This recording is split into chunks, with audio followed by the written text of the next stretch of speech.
Welcome to all Sunsix farm. நம்மளோடது பெருசாக ஃபார்மெல்லாம் இல்லைங்க. ஃப்யூச்சரில் மேபி ஃபார்மாக பண்ணலான்ட்டு ஒரு பிளான் வச்சுருக்கேங்க. தமிழ்ல பார்த்துருப்பீங்கன்னு நினைக்கிறேன். இருவடை கோழி அடை வைப்பதில் இவ்வளோ விஷயம் இருக்கா? ஆமாங்க, நான் உங்களுக்கு ஒவ்வொன்றா சொல்கிறேன். இது கன்னிவடை கோழி 15 முட்டை வச்சுச்சு. நான் 15க்கும் 15மே வச்சுட்டேன். 15மே பொரியுமான்னா எனக்கு தெரியாதுங்க. முதல் விஷயம், கோழியை அடை வச்சா மட்டும் பத்தாதுங்க. 2 நாளைக்கு ஒரு தடவையாச்சு கோழியை எடுத்து வெளியே விடணுங்க. அப்போ தான் அந்த கோழி அதுக்குள்ளே இருக்கிற ஹீட்டையும் அதுக்குள்ளே ஏதாச்சும் பெயின் இருந்தால் அதையும் மண்குழியில் போட்டு சரி பண்ணிக்கும். அதுவும் மைண்ட் ரிலாக்ஸோடு அடையில் உக்காருங்க.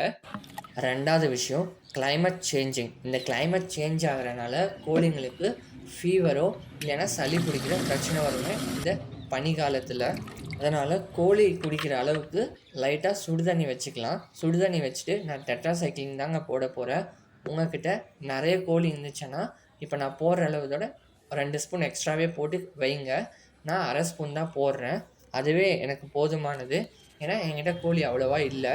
எல்லா பெட் ஷாப்லையுமே இந்த டெட்ராசைக்ளின் பவுடர் இருக்குங்க. போட்டு விட்டுட்டு ஒரு வாட்டி மிக்ஸ் பண்ணிக்கோங்க.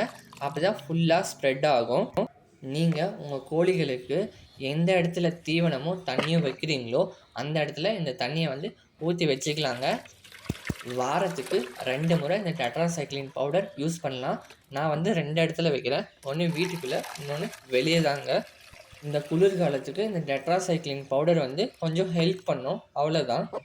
மூணாவது விஷயம், அடைக்கோழி அடையில் விழுந்துச்சுன்னு சொல்லிட்டு அவசரப்பட்டு முட்டையை வச்சிடாதீங்க.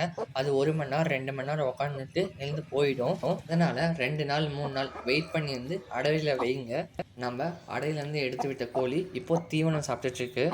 ப்ரீடர்ஸ் எல்லாருமே அவங்களுக்கு பிடிச்ச மாதிரி பேரண்ட்டை போட்டு சிக்ஸை ஹேட்ச் பண்ணிப்பாங்க. அந்த மாதிரி தான் நானும் டை பிளாக்ல ஒரு ஃபீமேலும் சல்லி கருப்பில் ஒரு மேலும் போட்டிருக்கேன். இந்த சல்லி கருப்பு சேவல் 1 வருஷம் ஆன சேவல். இந்த டை பிளாக் ஃபீமேல் கன்னி வெடைங்க.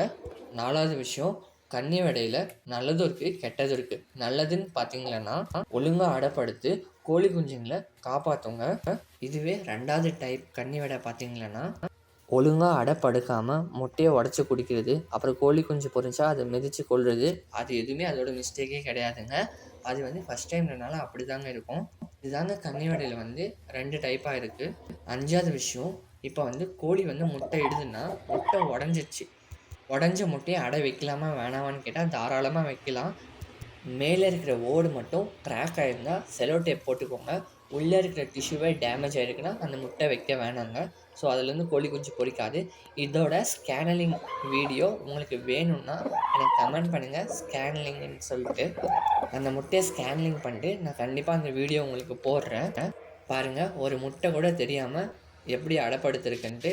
இதுதாங்க ஒரு சில கன்னி வெடைக்கும் இன்னொரு கன்னி வெடைக்கும் உள்ள வித்தியாசம். 6வது விஷயம், கோழி பெண் தாங்க அடையில் இருக்கிற கோழிங்களுக்கு தொந்தரவே. அதனால் நான் யூஸ் பண்ணது இந்த நோட்டிக்ஸ் தாங்க. இது எல்லா பெட் ஷாப்லேயுமே இருக்குது. ஒரு பேட்ச் கம்ப்ளீட் ஆனாலும் 2வது பேட்ச் வந்தாலுமே இந்த கோழி பெண் இந்த பிரச்சனை அந்த அடைக்கு இல்லவே இல்லைங்க. இதிலே ஹோல்ஸ் கொடுத்துருப்பான். இது போடுறதுனால கோழிக்கு ஒரு பிரச்சனையும் இருக்காதுங்க. நீங்கள் ஃபேஸை விட்டுட்டு மற்ற எல்லா இடத்துலையும் போட்டு விடுங்க, கோழி பெயினே வராது. நான் யூஸ் பண்ணுற மாதிரி யூஸ் பண்ணிக்கோங்க. கோழியோட முதுகுலையும் கோழியை சுற்றியும் மட்டும் போட்டு விட்டுக்கோங்க. அதோட ஃபேஸ் பக்கம் வேண்டாம். இந்த 6 விஷயத்தை மட்டும் ஃபாலோ பண்ணுங்கள். கண்டிப்பாக ஹேச்சிங் ரிசல்ட் நல்லாவே இருக்கும். மறக்காமல் ஸ்கேனிங் வீடியோ வேணும்னா கமெண்ட் பண்ணுங்கள், நான் நெக்ஸ்ட் வீடியோவில் போடுறேன். இந்த வீடியோவை ஃபுல்லாக பார்த்தவங்களுக்கு ரொம்ப நன்றி. உங்களுக்கு ஏதாச்சும் டவுட்டுன்னா கமெண்ட் பண்ணுங்கள். மறக்காமல் என்னோடய சேனலை சப்ஸ்கிரைப் பண்ணிக்கோங்க. அடுத்த ஒரு நல்ல கண்டென்ட்டோட பார்க்கலாம்.